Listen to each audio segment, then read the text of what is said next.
اس کو ہم ترکہ بھی کہتے ہیں؟ جی، اردو میں ہم اس کو ترکہ کہتے ہیں، انگلش میں انہیریٹنس کہتے ہیں۔ اچھا، اٹ مینس کہ اس کو جو ہے آدمی جو پراپرٹی ہولڈر ہے اور جو فوت ہو گیا ہے اس کے ذمہ جتنی بھی لائبلٹیز ہیں ان کو منہا کر کے جو نیٹ ترکہ بچے گا، انہیریٹنس بچے گا، وہ پھر وارثان میں تقسیم ہو جائے گا اکارڈنگ ٹو اسلامک لا۔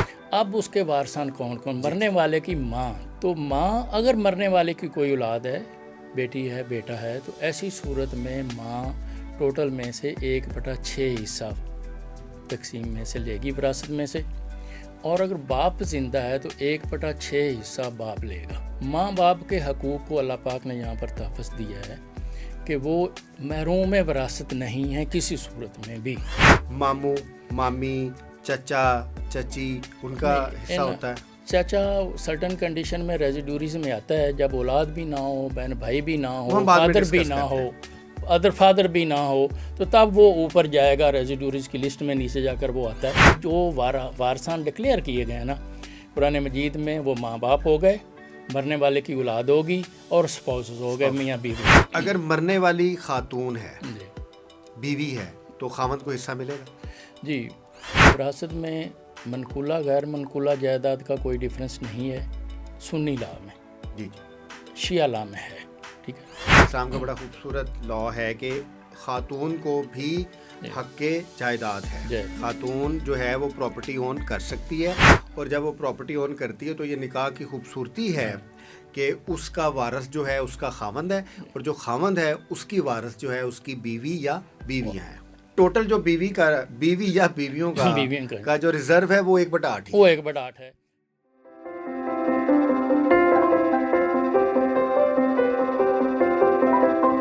السلام علیکم ناظرین، آج ایک اور پوڈ کاسٹ لے کے آپ کی خدمت میں حاضر ہیں۔ آپ کو پتہ ہے کہ ہماری کوشش ہوتی ہے کہ جو ہمارے سماجی اور ریاستی ایشوز ہیں ان کے بارے میں اویئرنیس کریٹ کی جائے۔ ایسے ہی آج ہم پراپرٹی رائٹس کے بارے میں بات کریں گے، اور اس کا جو سب سے اہم حصہ ہے جس میں اسلامک لا اور ہمارا جو ایڈمنسٹریٹو لا ہے دونوں شامل ہیں، انہیریٹنس، وراثت۔ پاکستان میں جتنی بھی سول لیٹیگیشن ہے اس میں وراثت کا جو عنصر ہے وہ بہت زیادہ نمایاں ہے۔ اس کے ساتھ پھر کرمنل لیٹیگیشن بھی آتی ہے، کیونکہ اس کے اوپر سرٹن اوفینسز بعض اوقات پارٹیز کمٹ کرتی ہیں۔ کیونکہ جائیداد ہے اور پراپرٹی رائٹس فنڈامنٹل رائٹس بھی ہیں، تو اس کے اوپر اویئرنیس آنا بہت زیادہ ضروری ہے، اور خاص طور پہ جو مارجنلائزڈ ہمارے سیگمنٹس ہیں، خاص طور پہ خواتین، ان کی اویئرنیس اس کے اوپر آنا ضروری ہے کہ انہیریٹنس کیا ہے، انہیریٹنس کی کوالیفیکیشن کیا ہے، آپ کے انہیریٹنس رائٹس کیا ہیں، اور وہ کون سے پروسیجرز ہیں جن کے تحت آپ انہیریٹنس اپنی لے سکتے ہیں۔ آج ہمارے ساتھ ہمارے بہت ہی قابل دوست، میں سمجھتا ہوں کہ اگر آپ پراپرٹی رائٹس کی بات کریں، انہیریٹنس کی بات کریں، تو سر سے زیادہ جو لائق آدمی یا وہ شخص جس کی گرپ ہے اس سے زیادہ نہیں ہے، اس لیے ہم ان کو بلایا ہے۔ ہمارے ساتھ ہیں نوناری صاحب۔ کیا حال ہے سر آپ کا؟ اللہ کا شکر، ٹھیک ٹھاک؟ Thank you very much. Sir تھوڑا سا پہلے اپنے بارے میں بتائیے گا، آپ کیونکہ سول سروس میں بھی رہے ہیں، پھر اب آپ وکالت کر رہے ہیں، تو تھوڑا سا اپنے بارے میں ذرا بتائیے گا۔ جی، میں نے پبلک سروس کمیشن کے تھرو 84 میں تحصیلدار کا ایگزام دیا تھا، اور ہماری سلیکشن ایز تحصیلدار A class public service commission سے ہوئی، اور 1 جنوری 85 کو میں نے ٹریننگ جوائن کیا ایز تحصیلدار۔ 2 سال کی ٹریننگ کمپلیٹ ہونے کے بعد پھر میں نے جوائن کیا ایز کنسولیڈیشن آفیسر، افسر اشتمال، تحصیلدار کی ایک پوسٹ ہوتی ہے اس پر، اور پھر تحصیلدار مختلف تحصیلوں میں۔ 94 میں میں بطور میجسٹریٹ لاہور تعینات ہوا پروموشن کے بعد۔ پھر کچھ دیر میں فیصل آباد میں کالونی اسسٹنٹ کے طور پر، جو سرکاری زمینیں ہوتی ہیں، اسٹیٹ لینڈ ہوتی ہے، ان کے الاٹمنٹ اور تمام پالیسیز کی جو برانچ تھی وہاں پر اس کا ہیڈ تھا۔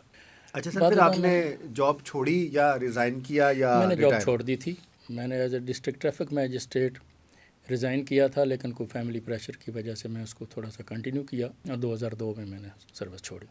تو آپ اپنے اس فیصلے سے مطمئن ہیں؟ جی میں بالکل مطمئن، اللہ کا شکر ہے، بالکل مطمئن ہوں، اس لیے کہ جو جاب میں آپ جاب میں رہے ہیں، ہم جاب میں رہے ہیں، تحصیلداری سروس میں یا باقی انتظامی سروس میں، اور ابھی جو ریسنٹلی جو کچھ ہو رہا ہے انتظامیہ کے ساتھ، وہ سارا آپ کے علم میں ہے، کتنے پریشر ہوتے ہیں، اور صحیح بات اور حق بات کرنے کے لیے کیا کچھ سہنا پڑتا ہے۔ تو ظاہر ہے ان ساری چیزوں سے اگر متفق نہیں ہیں تو آپ آ جائیں، نکل آئیں. پھر آپ لاء کی فیلڈ میں آ گئے. آپ میں نے نے لاء میں نے پہلے کیا ہوا تھا. جی. میں نے LLB کیا تھا اور میرا رزلٹ جب میری سلیکشن ہو گئی تھی تو تب LLB فائنل ہوا تھا، اس لیے میرا لائسنس پہلے نہیں تھا. تو جاب چھوڑنے کے بعد مجھے چونکہ ایز اے میجسٹریٹ کام کیا تھا 8-9 سال، تو لوور کورٹ کی پریکٹس میری ایگزامٹ ہو گئی اور مجھے ڈائریکٹ ہائی کورٹ کا لائسنس ہائی کورٹ سے مل گیا تھا. اور آپ کی پریکٹس ماشاءاللہ بہت اچھی ہے، اور یہ بہت ٹیکنیکل سبجیکٹ ہے جس میں ریونیو ہے، جس میں لینڈ ریکارڈ ہے، جس میں وراثت ہے، دوسری چیزیں ہیں. اور کیونکہ یہ اسپیشلائز فیلڈ ہے، ہم نے دیکھا ہے کہ اس فیلڈ کے بہت کم اچھے لائرز ہیں جو کہ اچھی کنٹینشن، اچھی جورسپروڈنس کر سکیں. تو آپ کی جو جاب ہے اس نے آپ کی جو یہ لاء کی پریکٹس، اس میں بہت فائدہ دیا ہوگا آپ کو. جی درست بات ہے کہ اگر میں یہ جاب نہ کرتا یا سروس میں نہ ہوتا تو اتنی میری گرپ نہ ہوتی، لیکن پھر بھی فیلڈ میں جب بتا آتا ہے اور پریکٹس کرتا ہے تو ایک کنٹینیوس پروسیس ہے اسٹڈی کا. جب بھی کوئی کیس آتا ہے تو اس کے لیے اسٹڈی کرنی ہوتی ہے، جب کوئی کیس آیا تو اس کے لیے نئی ججمنٹ اتھارٹیز تلاش کرنا اور اس کو ریکارڈ میں دیکھنا، متعلقہ سیکشن اور لاء اور پرویژن کو پڑھنا. تو وہ چیز آہستہ آہستہ پھر اگر آپ کے پاس کام ہو اور آتا رہے اور آپ محنت کریں تو پھر آہستہ آہستہ بندے کی وہ ابیلٹی ڈیولپ ہوتی جاتی ہے، اور وہ اللہ کا شکر ہے کہ کافی حد تک میں. سر آپ کو بہت پریکٹیکل ایکسپیرینس ہے.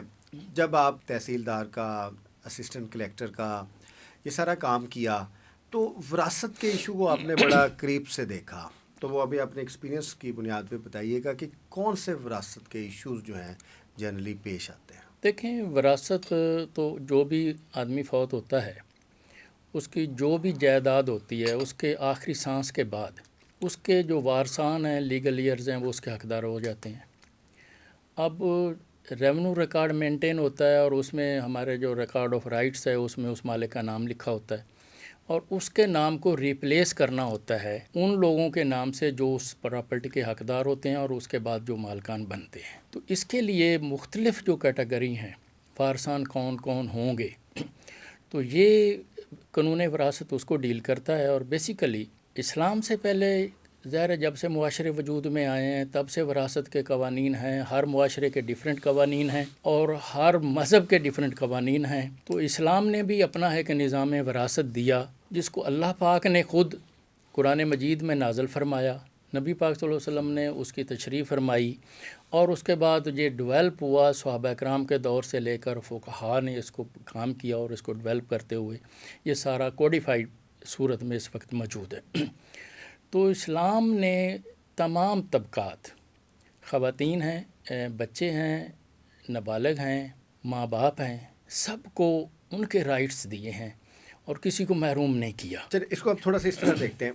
وراثت کا پروسیس اس وقت شروع ہوگا جب پراپرٹی ہولڈر منقولہ غیر منقولہ فوت ہوگا، ایسا ہی ہے؟ جی جب فوت. اگر وہ فوت نہیں ہوگا تو پھر وراثت کا پروسیس شروع نہیں ہو سکتا. وراثت ہے ہی چیز، اس کا نام ہے کہ جب وہ فوت ہو جائے گا تو آخری سانس کے بعد جو اس نے چھوڑا ہے وہ اس کے وارثان اس کے مالک ہو جائیں گے. ٹھیک ہے، اس کو ہم ترکہ بھی کہتے ہیں. جی اردو میں ہم اس کو ترکہ کہتے ہیں، انگلش میں انہیریٹنس کہتے ہیں. اچھا، اٹ مینس کہ اس کے جو ہے آدمی جو پراپرٹی ہولڈر ہے اور جو فوت ہو گیا ہے اس کے ذمہ جتنے بھی لائبلٹیز ہیں ان کو منہا کر کے جو نیٹ ترکہ بچے گا، انہیریٹنس بچے گا، وہ پھر وارثان میں تقسیم ہو جائے گا اکارڈنگ ٹو اسلامک لاء. جی ایسے ہی ہے سر؟ اس میں اسلام نے جو وضاحت کی ہے، جو اللہ پاک نے قانون وراثت کو نازل فرمایا، اس کے جو ریلیونٹ آیات ہیں وہ یہ ہے کہ سورۃ نساء کی آیا نمبر 11 ہے، آیا نمبر 12 ہے اور آیت نمبر 176 176 ہے. ان آیات میں اللہ پاک نے مختلف طبقات جو بھی وارثان بنتے ہیں ایکسپیکٹڈ ہیں ان کے حصص کو بیان فرما دیا ہے. اس میں بیٹا بیٹی، مرنے والے کے ماں باپ، مرنے والے کی بہن بھائی، مرنے والے اگر خاتون ہے شادی شدہ ہے تو اس کا ہسبینڈ، اور اگر مرنے والا میل ہے اور اس کی وائف ہے تو اس کی وائف، یہ جو ضروری ہیں سب کے شیئر قرآن مجید نے خود ڈیفائن کر دی ہیں. اچھا، اس کا بھی ہم پہلا سٹیپ دیکھیں. جو مرنے والا ہے جس کی وراثت تقسیم ہونی ہے اس کے ورٹیکل ریلیشنز آ گئے، اس کا ماں باپ، ٹھیک ہے، اس کے ہاریزنٹل ریلیشن آ گئے، بہن بھائی بیوی، اور اس کے جو آگے آف سپرنگز ہیں وہ آ گئے، بیٹے بیٹیاں اور ان کی اولاد اور ان کی اولاد. اولاد. یہ وہ تقریباً وارثان ہیں. ابھی ہم پہلے کیٹیگری کی بات کرتے ہیں، پھر ہم اس کو کرتے ہیں. اچھا، یہ اس کا ریشنل کیا ہے آپ کے خیال میں؟ کیونکہ اسلامک لاء میں، اسلام میں، قرآن میں اس کی بہت زیادہ اہمیت ہے. دیکھیں، ریشنل یہی ہے کہ ایک بندہ مالک ہے، وہ فوت ہو گیا تو اس کو پراپرٹی جو ہے وہ ٹرانسفر ہونی ہے. تو اللہ پاک نے یہ ڈیسائیڈ کیا ہے، یہ فیصلہ کیا ہے کہ اس پراپرٹی کو کس کس کے درمیان تقسیم کیا جائے گا، کون کتنے حصے کا اس میں سے مالک ہوگا. تو یہ ساری اللہ پاک نے خود یہ فیصلے کر کے اس کو ڈیفائن کر دیا ہے. تو اسی کے مطابق یہ ساری تقسیم ہو رہی ہے. آگے انٹرپریٹیشن جو ہے نا وہ نبی پاک صلی اللہ علیہ وسلم اور باقی صحابہ اکرام کے دور میں وہی ہوئی ہے. ظاہر ہے رزق بہت امپورٹنٹ ہے. انہیریٹنس اس لیے بھی ہوتی ہے کہ وہ ایک لیگسی آئے، اکانومی اسٹرانگ ہو، وہ جو اپنے رائٹس ہیں اس کو آگے لے کے چلیں، کیونکہ اکانومی کے بغیر سوسائٹیز آگے نہیں بڑھ اس سکتی. میں پرسنل اکانومی ہوگی، اسٹیٹ اکانومی کا تو اس ریلیشن نہیں ہے. پرسنل اکانومی ساری ملیں گی تو ظاہر ہے جو وارثان ہے ظاہر ان کا جو اکانومی ان کی. چلیں اب ہم ایک ایسی سچویشن ہے، یہ ایک ایسی کویشچن کرتے ہیں کہ جو فوت شدہ آدمی ہے جس نے وراثت دینی ہے، اب اس کے ماں باپ زندہ ہیں.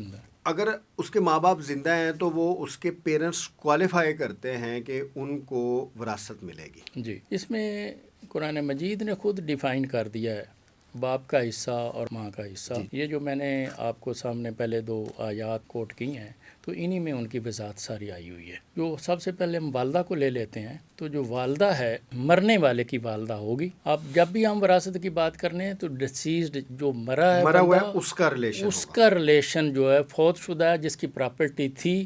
اب اس کے وارثان کون کون؟ مرنے والے کی ماں. تو ماں اگر مرنے والے کی کوئی اولاد ہے، بیٹی ہے، بیٹا ہے، تو ایسی صورت میں ماں ٹوٹل میں سے 1/6 حصہ تقسیم میں سے لے گی وراثت میں سے.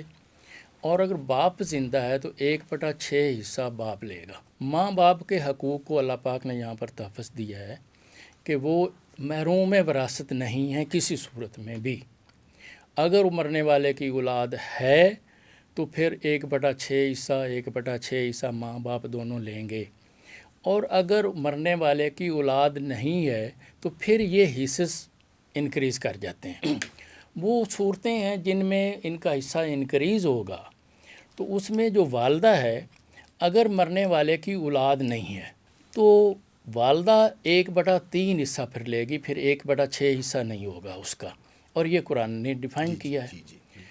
فادر جو والد ہے اگر مرنے والے کی اولاد نہیں ہے تو اس کا مخصوص پریسکرائبڈ فکسڈ شیئر نہیں ہے. پھر ایسی صورت میں جب اولاد نہیں ہے تو فادر اس کی جو کیٹیگری ہے وہ ریزیڈوریز میں آ جاتی ہے. یعنی ہم جب وراثت کی بات کرتے ہیں تو اس میں 2 کیٹیگریز ہوتی ہیں، ایک شیئرر ہے اور ایک اسبہ ہیں جس کو ریزیڈوری کہتے ہیں. یعنی جو باقی بچ رہا ہے وہ اس کو جائے گا. تو ماں کا حصہ تو فکس ہے دونوں صورتوں میں، 1/6 اولاد کے ہونے کی صورت میں، 1/3 جب اولاد نہیں ہے اس صورت میں، اور باپ اولاد کی صورت میں 1/6 حصہ ہے. اور اگر اولاد نہیں ہے تو فادر ایز اے ریزیڈیوری لے گا، جو آفٹر سیٹسفیکشن آف شیئرر ان کے حصص دینے کے بعد جو کچھ باقی بچتا ہے وہ ریزیڈیوریز کو جاتا ہے. تو اس میں باپ ریزیڈیوری میں آئے گا، پھر وہ لے گا وہ سارا.